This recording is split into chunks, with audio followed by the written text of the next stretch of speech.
Ang mabuting balita ng Panginoon, ayon kay San Juan.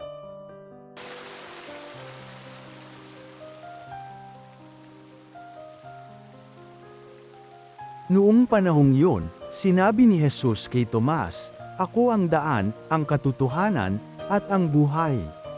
Walang makapupunta sa Ama kundi sa pamamagitan ko. Kung ako'y kilala ninyo, kilala na rin ninyo ang aking Ama. Mula ngayon ay kilala na ninyo siya at inyong nakita." Sinabi sa kanya ni Felipe, "Panginoon, ipakita po ninyo sa amin ang Ama, at masisiyahan na kami."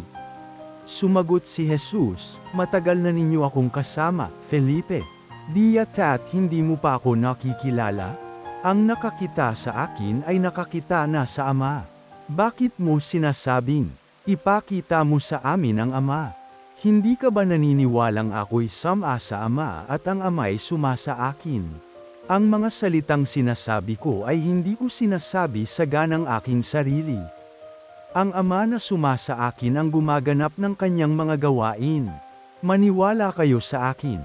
Ako'y sama sa Ama at ang Ama'y suma sa akin. Kung ayaw ninyong maniwala sa sinasabi ko, maniwala kayo dahil sa mga gawang ito. Sinasabi ko sa inyo, ang nananalig sa akin ay makagagawa ng mga ginagawa ko at higit pa rito, sapagkat pupunta na ako sa Ama. At anumang hilingin ninyo sa Ama sa aking pangalan ay gagawin ko, upang maparangalan ng Ama sa pamamagitan ng Anak.